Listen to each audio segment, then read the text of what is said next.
जय हिंद दोस्तों, रक्षित खन्ना के चैनल में आपका स्वागत है। दोस्तों कैसे हैं आप? उम्मीद करता हूं कि आप अच्छे होंगे। दोस्तों आज के इस वीडियो में हम बात करेंगे 8 सीपीसी के टर्म ऑफ रेफरेंस के बारे में।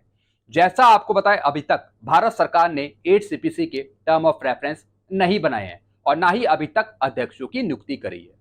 अब दोस्तों टर्म ऑफ रेफरेंस क्यों जरूरी है हमारे लिए, या फिर भारत सरकार टर्म ऑफ रेफरेंस क्यों बनाती है? टर्म ऑफ रेफरेंस का मतलब क्या है? What is the exact meaning of term of reference of 8 CPC? Term of reference क्यों जरूरी है? आपके मन में आता होगा कि टर्म ऑफ रेफरेंस में क्या क्या चीजें हमें मिलेगी। एक चीज दोस्तों मैं आपको समझाऊंगा। अगर आप ये सोच रहे हैं कि टर्म ऑफ रेफरेंस में फिटमेंट फैक्टर के बारे में लिखा होगा, पेंशन बढ़ाने के बारे में लिखा होगा, पे बढ़ाने के बारे में लिखा होगा, अलाउंसेस बढ़ाने के बारे में लिखा होगा, तो आप गलत सोच रहे हैं। जी हाँ दोस्तों, जो भी टर्म ऑफ रेफरेंस बनाए जाते हैं वो पे कमीशन के बैठने से पहले बनाए जाते हैं।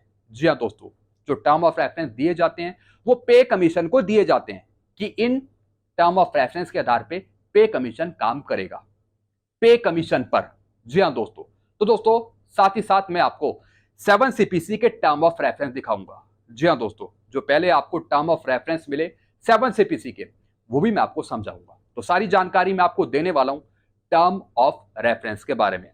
जिस तरीके से पहले 7 सीपीसी के टर्म ऑफ रेफरेंस बनाए गए, ठीक उसी तरीके के आपको 8 सीपीसी के टर्म ऑफ रेफरेंस मिलेंगे। टर्म ऑफ रेफरेंस में फिटमेंट फैक्टर के बारे में चर्चा नहीं होगी, कितना मिलेगा फिटमेंट फैक्टर उसकी चर्चा नहीं होगी। सिर्फ पे कमीशन को समझाने के लिए टर्म ऑफ रेफरेंस दिए जाएंगे, ताकि पे कमीशन टर्म ऑफ रेफरेंस की गाइडलाइन पे चलकर 8 सीपीसी पर काम करे। चलते हैं दोस्तों, सारी जानकारी लेते हैं टर्म ऑफ रेफरेंस के बारे में। वीडियो में आगे बढ़ने से पहले एक छोटी सी अपील मैं आपसे कर रहा हूं। अगर आप मेरा चैनल देखते हैं या फिर वीडियो देखते हैं तो चैनल को आप जरूर सब्सक्राइब करें, क्योंकि 32% 34% ऐसे पेंशनर्स हैं जो सिर्फ वीडियो देख रहे हैं लेकिन अभी तक उन्होंने चैनल को सब्सक्राइब नहीं किया। तो जानकारियों को तुरंत पाते रहने के लिए चैनल को जल्द से जल्द सब्सक्राइब कर लीजिए। चैनल का नाम है रक्षित खन्ना। अब दोस्तों पीछे आप देख रहे हैं ये गैजेट नोटिफिकेशन है भारत सरकार का। जी हाँ दोस्तों, और दोस्तों एक तरीके का ये टर्म ऑफ रेफरेंस है 7 सीपीसी के, जो हमें मिले थे 28 फरवरी 2014 को हमें टर्म ऑफ रेफरेंस मिले थे 7 सीपीसी के। दोस्तों जब पे कमीशन नहीं बैठा था, जी हाँ दोस्तों, जो 7 सीपीसी का पे कमीशन था वो नहीं बैठा था, उससे पहले टर्म ऑफ रेफरेंस दिए गए, बनाए गए। इसकी रूपरेखा के आधार पे, इसके रेफरेंस के आधार पे 7 सीपीसी के पे कमीशन ने काम किया और बाद में आपको फिर 7 सीपीसी की रिपोर्ट देखने को मिली, रिकमेंडेशन देखने को मिली। ठीक इसी तरीके से 8 सीपीसी में आपको देखने को मिलेगा। सबसे पहले टर्म ऑफ रेफरेंस जारी करे जाएंगे, सबसे पहले वही जारी होंगे, उसके बाद सिफारिशें, रिपोर्ट्स लागू होंगी। अब दोस्तों 7 सीपीसी के टर्म ऑफ रेफरेंस देखिए क्या क्या चीजें इसमें थी। जी हाँ दोस्तों, अब दोस्तों ये टर्म ऑफ रेफरेंस निकाले गए हैं वित्त मंत्रालय व्यय विभाग की तरफ से 28 फरवरी 2014 को। अब क्या लिखा है इसमें? भारत सरकार ने 7वें केंद्रीय वेतन आयोग का गठन करने का निर्णय लिया है, जो इस प्रकार है। जी हाँ दोस्तों, यानी कि दोस्तों टर्म ऑफ रेफरेंस में ये बताया जाता है कि किस तरीके से पे कमीशन इसके आधार पे काम करेगा, क्या क्या चीजें उसमें सम्मिलित होंगी, सब कुछ बताया जाता है टर्म ऑफ रेफरेंस में। फिटमेंट फैक्टर, कितना पेंशन बढ़ेगा, वो सब बाद में आता है, लेकिन उससे पहले टर्म ऑफ रेफरेंस। अब दोस्तों यहां पे देखिए 7 सीपीसी में जो चेयरपर्सन थे, जो अध्यक्ष नियुक्त करे गए थे दोस्तों न्यायमूर्ति श्री अशोक कुमार माथुर। जी हाँ दोस्तों, और दोस्तों जो चेयरपर्सन है वो कोई वकील वगैरह नहीं होता, वो एक जज होते हैं। जी हाँ दोस्तों, एक जज होते हैं जो नियुक्त होते हैं। फिर दोस्तों नीचे आते हैं मेंबर्स, सबसे पहले ऊपर जज, न्यायाधीश, फिर उसके नीचे मेंबर्स। तो 7 सीपीसी में जो अध्यक्ष थे वो थे दोस्तों न्यायमूर्ति श्री अशोक कुमार माथुर। उसके नीचे 2 सदस्य थे जिनका नाम था श्री विवेक राय और फिर डॉक्टर रथिन रॉय। उससे नीचे एक सेक्रेटरी हैं श्रीमती मीना अग्रवाल। जी हाँ दोस्तों, यानी दोस्तों इनकी अध्यक्षता में 7 सीपीसी में काम हुआ था। अब जरूरी नहीं है कि 8 सीपीसी में यही चेयरपर्सन या फिर ये मेंबर काम करे, वो भारत सरकार पे डिपेंड करेगा कि किन अध्यक्षों की वो नियुक्ति कर रही है और कौन मेंबर्स होंगे, कौन सेक्रेटरी होंगे, वो भारत सरकार पे डिपेंड करेगा। हालांकि भारत सरकार ने अभी तक 8 सीपीसी के चेयरपर्सन की नियुक्ति नहीं करी है और ना ही अभी तक मेंबर्स बनाए हैं। देखते हैं कि भारत सरकार कब तक अध्यक्षों की नियुक्ति होती है, कब तक अध्यक्षों की नियुक्ति करती है और मेंबर्स कितने मिलते हैं। अब दोस्तों यहां पे देखिए, आयोग के विचारार्थ विषय निम्नलिखित होंगे। जी हाँ दोस्तों, जैसा मैंने आपको बताया, पे कमीशन बैठने से पहले टर्म ऑफ रेफरेंस दिए जाते हैं। जी हाँ दोस्तों, यानी टर्म ऑफ रेफरेंस में बताया जाता है कि पे कमीशन किन चीजों को देखेगा, कैसे वो काम करेगा। अब दोस्तों जैसे हमें आगे 8वां वेतन आयोग मिलना है, तो उससे पहले पे कमीशन बैठेगा और उससे पहले 8 सीपीसी के टर्म ऑफ रेफरेंस दिए जाएंगे। उसमें बताया जाएगा कि जो पे कमीशन बैठेगा, जो 8 सीपीसी पर काम करेगा, वो किस तरीके से करेगा, क्या क्या चीजें वो शामिल करेगा। तो आपको ये बात समझ में आ गई होगी। सबसे पहले टर्म ऑफ रेफरेंस, उसके बाद फिर पे कमीशन, फिर वो तैयारी करेगा, फिर वो बनाएगा 8 सीपीसी की रिपोर्ट। अब दोस्तों यहां पे देखिए, आयोग के विचारार्थ विषय निम्नलिखित होंगे, यानी जो नीचे पॉइंट दिए हैं उन पर आयोग काम करेगा। जी हां दोस्तों, जो पे कमीशन बैठेगा वो इन पॉइंट्स पर काम करेगा, पे कमीशन के। अब दोस्तों यहां पे देखिए, सबसे पहला पॉइंट है कर्मचारियों की निम्नलिखित श्रेणियों के संबंध में उन सिद्धांतों के लिए वांछनीय एवं व्यवहार्य परिवर्तनों की जांच करना है। जी हां दोस्तों, यानी जो उनकी क्लास है, श्रेणियां हैं, पे कमीशन उस पर काम करेगा।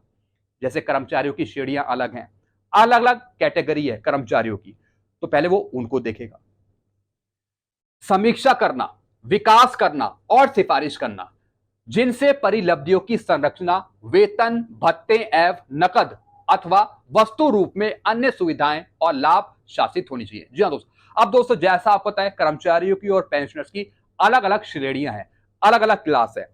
कोई जूनियर है, कोई सीनियर है, किसी का लेवल कुछ और है, किसी का हाई लेवल है, किसी का लो लेवल है, यानी तमाम तरीके की अलग अलग श्रेणियां। जी हाँ दोस्तों, सबकी अलग अलग क्लास है, तो उनके वेतन, पे, पेंशन, अलाउंस, उन चीजों को संरक्षित करना, उन चीजों को देखना। तो दोस्तों पे कमीशन ऐसा करेगा जब बैठेगा। तो ये सारी चीजें शामिल होंगी जब पे कमीशन बैठेगा। जी हाँ दोस्तों, हालांकि ये मैं आपको 7 सीपीसी की बात बता रहा हूं, ठीक इसी तरीके से 8 सीपीसी में होगा।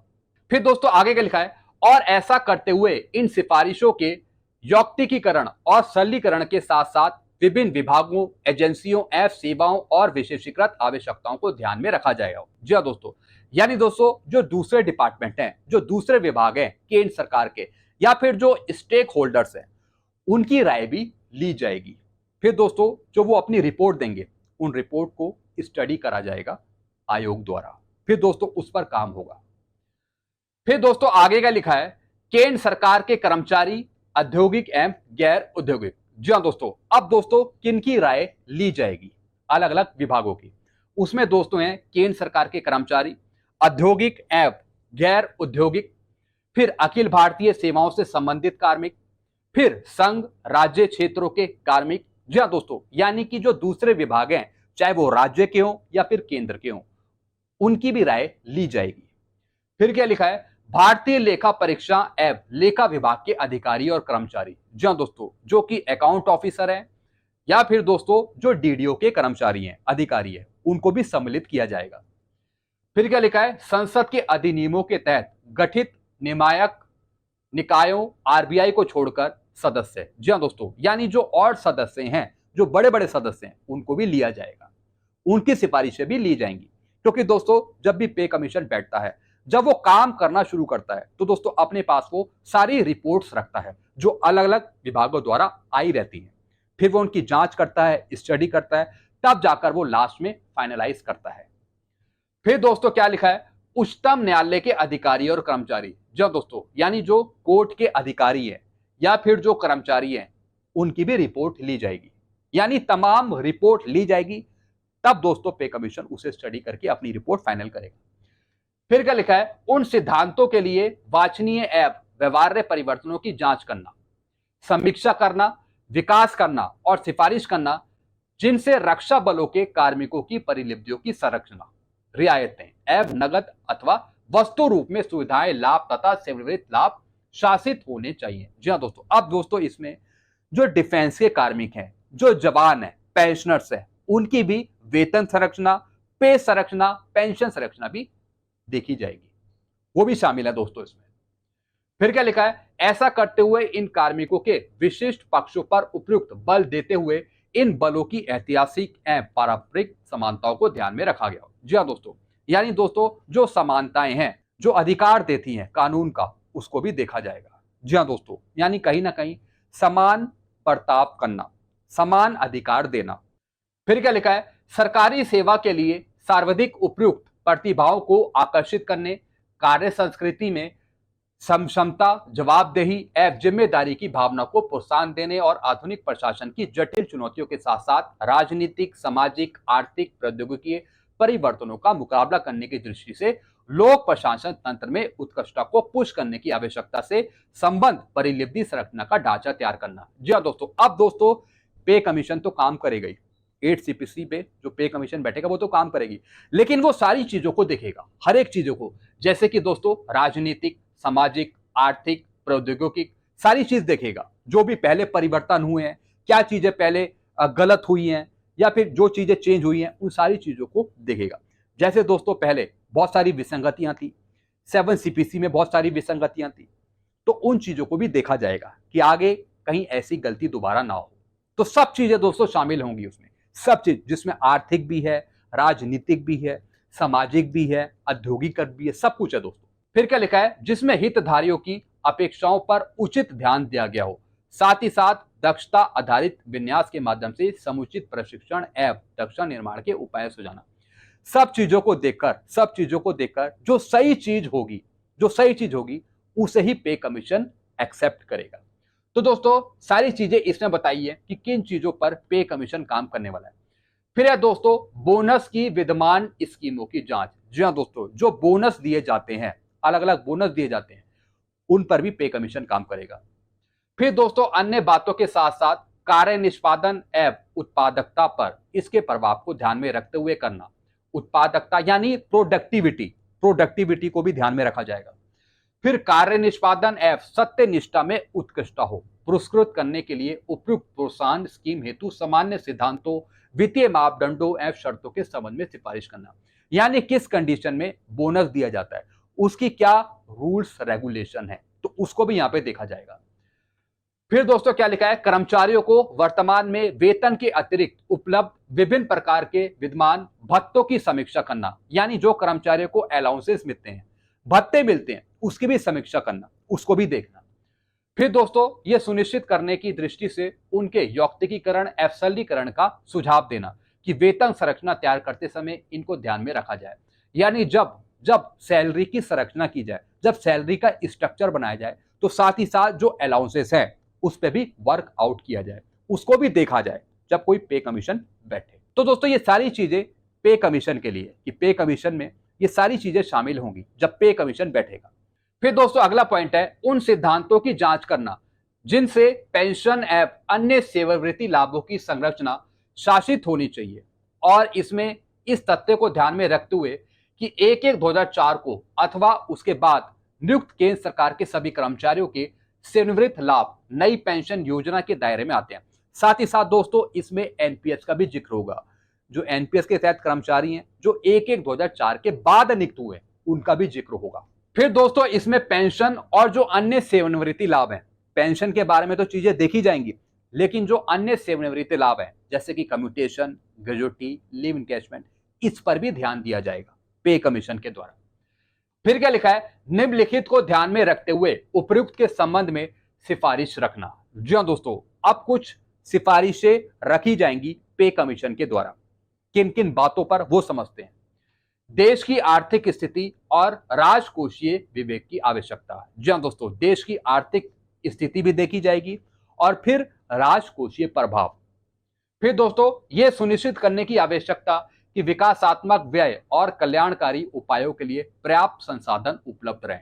यानी जो विकासात्मक व्यय हो रहा है या फिर जो कल्याणकारी उपाय किए जा रहे हैं, तो दोस्तों जो संसाधन है उसमें कमी ना हो, जरूरत पड़ने पर वो संसाधन उपयोग में लाए जाएं। फिर दोस्तों आगे का लिखा है, उन राज्य सरकार जो साधारणतः कुछ संशोधन के साथ इन सिफारिशों को अंगीकार करते हैं, वित्त व्यवस्था पर इन सिफारिशों के संभावित प्रभाव। दोस्तों जो राज्य की सरकार है वो भी अपना सुझाव दे सकती है। फिर क्या लिखा है, केंद्रीय सार्वजनिक क्षेत्र के उपक्रमों के कर्मचारियों के लिए उपलब्ध प्रचलित परिलब्धियां संरचना और सेवानिवृत्ति लाभ। जो केंद्रीय सार्वजनिक क्षेत्र है उनके जो उपक्रम है कर्मचारियों के लिए, उसके लिए परिचित परिलब्धियां की संरचना और सेवानिवृत्ति लाभ देना, जैसे कि ग्रेजुटी, लीव इनकैशमेंट, कम्यूटेशन, इन चीजों को भी देखा गया। सर्वश्रेष्ठ वैश्विक पद्धतियां एवं भारतीय परिस्थितियों में इनकी स्वीकार्यता तथा प्रासंगिकता। उपयुक्त सभी बिंदुओं के बारे में अपनी सिफारिशों के प्रभावी होने की तारीख की संस्तुति करना। जी हाँ दोस्तों, यानी दोस्तों सब इसमें सिफारिशें दी हैं कि इन सब सिफारिशों पर पे कमीशन काम करेगा, ये पॉइंट बताएं। फिर क्या लिखा है, यह आयोग अपनी कार्य प्रणाली स्वयं विकसित करेगा। जी हाँ दोस्तों, आयोग को ये छूट होगी, जो पे कमीशन बैठेगा उसको ये छूट होगी कि वो अपने अनुसार कार्य प्रणाली बना सकता है, जैसे कि सलाहकारों की वो नियुक्ति कर सकता है, संसाधनिक परामर्शदाताओं और विशेषज्ञों को नियुक्त कर सकता है। जी हाँ दोस्तों, वो किसी से भी परामर्श ले सकता है पे कमीशन के बारे में। जैसे कि दोस्तों 8 सीपीसी पे कमीशन बैठेगा, तो पे कमीशन अपनी कार्यप्रणाली स्थापित कर सकता है, अपने अनुसार वो डिसीजन ले सकता है, चाहे तो वो विशेषज्ञों की राय ले, चाहे फिर वो परामर्शदाताओं की राय ले, यानी पे कमीशन को जैसा अच्छा लगता है उस तरीके से वो काम कर सकेगा। सरकार की तरफ से उनको छूट है। फिर क्या लिखा है, यह आयोग ऐसी सूचना और ऐसे साक्ष्य जिन्हें ये आवश्यक समझे ले सकता है। जी हाँ दोस्तों, यानी वेतन आयोग अपनी इच्छा अनुसार काम कर सकता है, चाहे वो सूचना आदान प्रदान करे या फिर वो किसी की रिपोर्ट ले।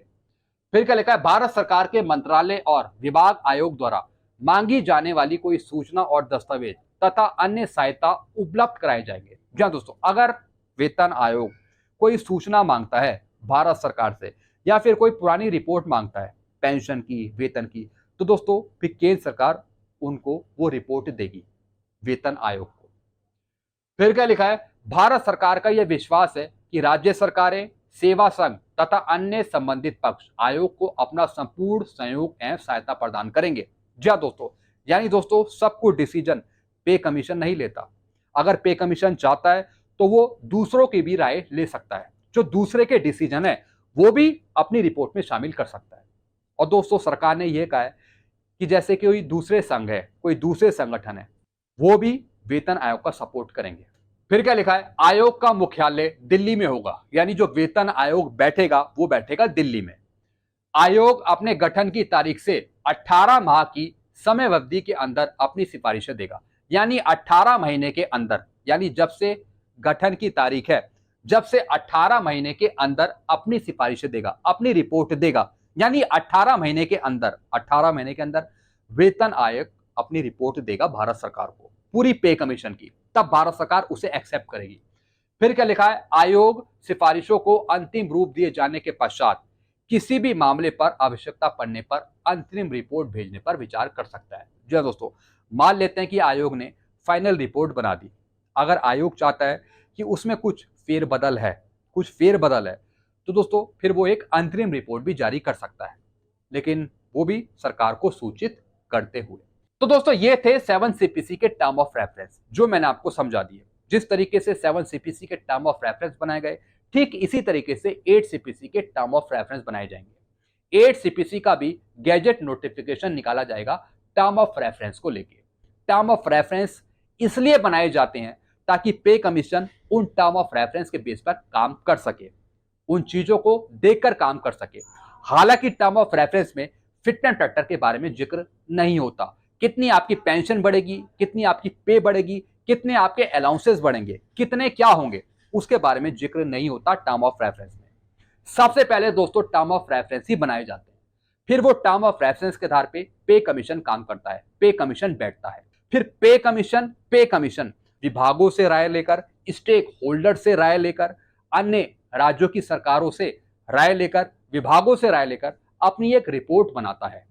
फिर पे कमीशन फिटनेस फैक्टर डिसाइड करता है, कितनी पेंशन बढ़ेगी, क्या है पूरा सैलरी स्ट्रक्चर, पे मैट्रिक्स, पेंशन मैट्रिक्स, सब कुछ पे कमीशन डिसाइड करता है। जी हाँ दोस्तों, और दोस्तों जो रिपोर्ट बनाता है वो इसी के आधार पे बनाता है, जो मैंने आपको चीजें समझाई यहाँ पे टर्म ऑफ रेफरेंस को देखकर। फिर फाइनल यहाँ पे कमीशन ही करता है, सब कुछ फाइनल पे कमीशन ही करता है। फिटमेंट फैक्टर भी पे कमीशन बनाता है। सारी चीज पे कमीशन बनाता है, पेंशन से लेके पे स्ट्रक्चर से लेके अलाउंसेस से लेके सब कुछ A to Z। फिर पूरी एक रिपोर्ट तय करी जाती है और दोस्तों टर्म ऑफ रेफरेंस में यह भी लिखा रहता है कि आयोग कब तक अपनी रिपोर्ट देगा। जैसे कि 7 CPC के टर्म ऑफ रेफरेंस में लिखा था, इसमें लिखा था कि 18 महीने की अवधि के अंदर, 18 महीने के समय के अनुसार, इसके टाइम के अनुसार रिपोर्ट सबमिट करेगा आयोग। 18 महीने लगे थे 7 CPC की रिपोर्ट बनाने में, पे कमीशन को 18 महीने। ठीक इसी तरीके से 8 CPC के टर्म ऑफ रेफरेंस जारी होंगे तो उसमें भी लिखा होगा कि पे कमीशन, 8 पे कमीशन कब तक रिपोर्ट सबमिट करेगा अपनी, जब पे कमीशन बैठेगा। सब कुछ टर्म ऑफ रेफरेंस में आपको देखने को मिलेगा कि इन चीजों पर काम होगा 8 CPC पर। तो दोस्तों ये चीजें मैंने आपको समझा दी। लास्ट में पे कमीशन पूरी एक रिपोर्ट बनाकर भारत सरकार को सौंपेगा, फिर वो भारत सरकार अप्रूव करेगी उसे, जिसे हम बोलते हैं कैबिनेट अप्रूवल। तो दोस्तों ये सारी गाइडलाइन थी जो मैंने आपको समझा दी। आई होप एक एक चीज आपको समझ में आ गई। फिर भी कोई कंफ्यूजन है तो आप नीचे कमेंट कर सकते हैं, क्योंकि ऐसी जानकारियां रिपोर्ट्स के आधार पे, सरकारी रिपोर्ट्स के आधार पे आपको मिलती रहती है इस चैनल के माध्यम से। वीडियो को यहीं खत्म कर दो। चैनल को आप सब्सक्राइब कर सकते हैं और वीडियोस को शेयर करना मत भूलिएगा। Thank you so much.